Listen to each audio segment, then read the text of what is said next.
Introduction. Diremption of Spirit. The owl of Minerva has spread her wings. Not that a shape of life has grown old, for it has always been already ancient, but we may now be prepared and readied for comprehension.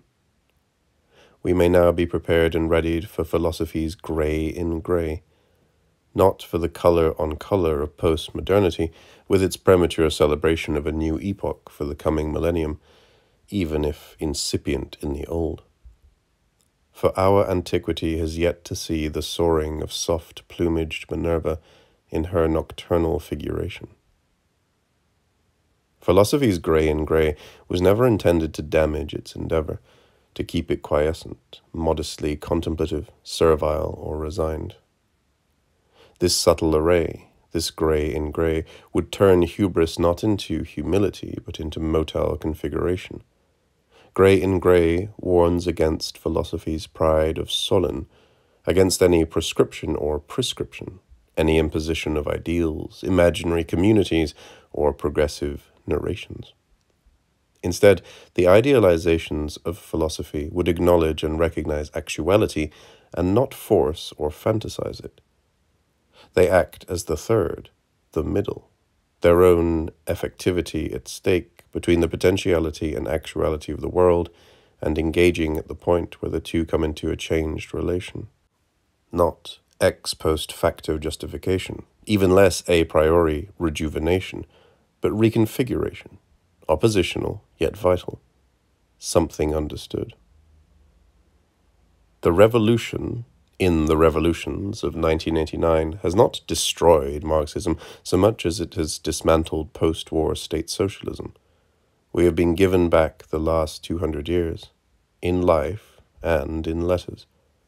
All the debates, all the antinomies of modern state and society addressed since Hobbes, Smith, and Rousseau have been reopened, as well as the opportunity to resume examination of the connection between liberalism and fascism, from which post-war state socialism has proved such a dangerous distraction.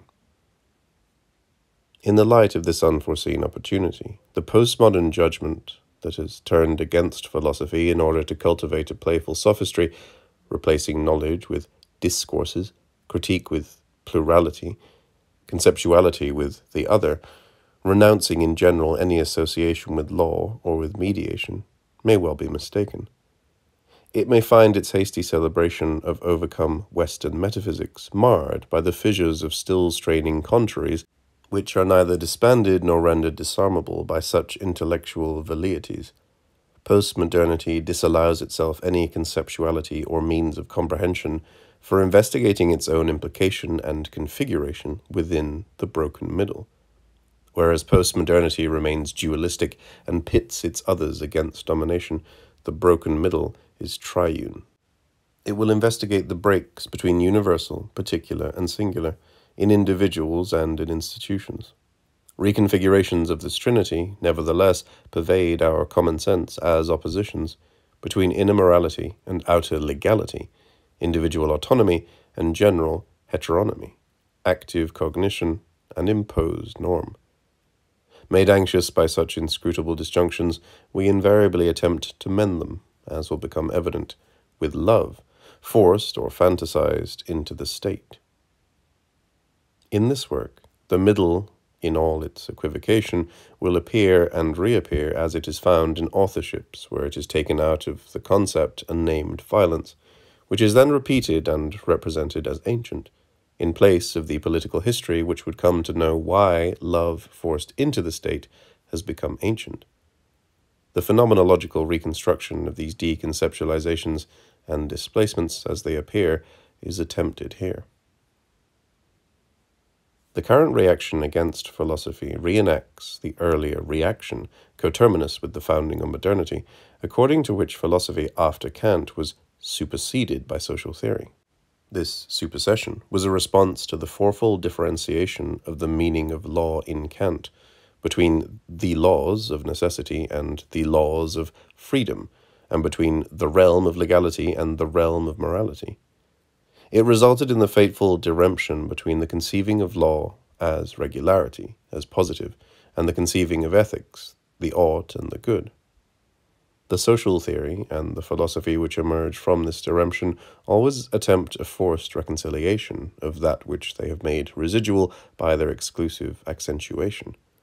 Comte's positivist law would found a church, while Nietzsche's Zarathustra would invent new law tables. This direction between law and ethics, modernity's ancient predicament, is always recently repeated. Philosophy is always, and hence currently, being revalued. Over-unified under some title, such as ontotheology or presence, totalization or closure, philosophy is then indicted for this traditionalist pretension, and, once again, it is turned into social theory. Truth is revealed to be a value among values, rationality, justice, and freedom to be types of domination. The faculties of the soul to serve the administration of bodies, while reflexivity and conceptuality are said to be posited by discourses, so that meaning is merely the mark of arbitrary differential signalizations. Philosophy of history is seen to be continuous narratological confection of paralogical discontinuities. These moves, which characterize postmodern thinking, would mend the direction of law and ethics by turning the struggle between universality, particularity, and singularity into a general sociology of control. Yet the security of this new spectatorship is undermined by the tension of freedom and unfreedom which it cannot acknowledge, for it is disqualified the actuality of any oppositions which might initiate process and pain, any risk of coming to know. Instead, the tension between the contraries of subjective freedom and objective unfreedom appears as unconceptualized aporia, event of being, incursion of the singular, as a singularity without its contraries of universal and particular. This, as we will see, for all its anti-utopia and anarchy, will turn into triumphant ecclesiology, as the sociology of the over-controlled secular is inverted into the sociality of saints. Again and again, the direction of law and ethics will emerge in these configurations. Even when philosophy and social theory retain their relatively distinct identities, this pattern of the direction of law and ethics paradoxically keeps philosophy and social theory close, because it appears within philosophy and within social theory, as well as between them. Kierkegaard claims to capture existentially the ethical high ground from the juridical teleology attributed to Hegel, while Durkheim attributes the breakdown in social cohesion, i.e. ethical solidarity, in societies based on contract and administrative law to anomie, a nomos, without a law, in contrast to Weber's attribution of modern disenchantment to the prevalence of the type of formal, legal rational domination separated from the value rationality of the original Protestant ethic. Since the most recent opposition to philosophy secularizes itself as a sociology of the domination of the tradition, while simultaneously rediscovering ineluctable revelation, as singularity, event, difference, whether in a Gnostic or a negative, or, as will be argued, in a positive theology, this work begins by re-examining the original moment of the modern opposition between holistic comprehension and existential, ethical, Christian revelation. However, the exposition developed here does not employ the terms now conventional in the opposition between Hegelian Marxist dialectic and existential repetition, with which all the other oppositions also taken from opposing Kierkegaard or Nietzsche to Hegel and Marx are invariably associated. Dialectic implying objective and absolute truth, philosophy of history, priority of practical reason or will, identity of thought and being, categorial panlogism. Repetition implying interested truth or perspectivism, absence of historical telos, priority of topography of the body, non-identity of thought and being, metaphorical elision. This work begins instead by exploring the direction of law and ethics as it appears not between but within the conceptuality of Hegel and Kierkegaard. If this is to declare with what the work begins, how can this work begin? Only with a crisis of communication. For if the diremption of law and ethics is to appear in the conceptuality of these authorships, then the form and drama of their works must be shown to yield a reflexivity which knows that it is bound to resound with the law and ethics, whose diremption is to be witnessed and investigated. This work begins, therefore, with an essay on the difficulty of beginning, in which the debate between Hegel and Kierkegaard is restaged through this predicament of the formal and substantial arrogation of legal and ethical authority in their authorships, and in mine. Each chapter embraces the same formal and substantial predicament. On the one hand, it must presuppose the conceptuality which it would address. On the other hand, it concentrates on one item of the conceptuality in question. As the work proceeds, these presuppositions are consecutively and gradually accrued to the exposition, elaborated to their conceptuality, and then returned to their dynamic in the developing dramaturgy. For these reasons, the stages and transitions of this conceptual drama cannot be previewed here. And it follows that even though names of authors appear in the titles of the chapters, these chapters are interdependent and do not provide guides to any of the authors named. This book develops the work of Hegel contra sociology and dialectic of nihilism by pursuing the diremption of law and ethics, expounded, in the earlier work, as the ideal law which Hegel was unable to obtain, and in the later work as the post-Kantian antinomy of law, which resurfaces in latter-day nihilism.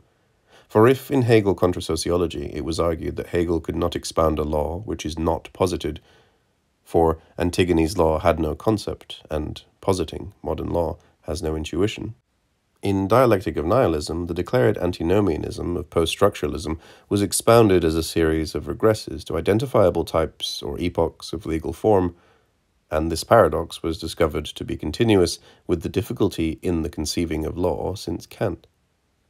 What I there call the antinomy of law appears here as the dual implication of law and ethics. There it appeared as regularity and rule, or as generality and force. Or better, the juridical and the litigious in law, for both of these terms carry impositional and ethical connotations. If Dialectic of Nihilism argued that post-structuralist nihilism completes itself as law, unreflected but always historically identifiable, this work argues that postmodern antinomianism completes itself as political theology, as new ecclesiology, mending the diremption of law and ethics. In Dialectic of Nihilism, Nietzsche was reclaimed from antinomian nihilism. Here, Kierkegaard is reclaimed from antinomian repetition. Their putative opposition to law turns out to be as misapprehended as their putative opposition to knowledge, whether cognition, critique, or comprehension. Similarly, the vulnerability of their ardent students, post-structuralism and postmodernism, to the inversion of their antinomianism into recognizable legal forms or mended ecclesiology is deeply allied to their disqualification of any complementary comprehension. Not that comprehension completes or closes, but that it returns diremption to where it cannot be overcome in exclusive thought or in partial action, as long as its political history persists. The complementarity of comprehension to diremption involves reflection on what may be ventured, without mending diremption in heaven or on earth.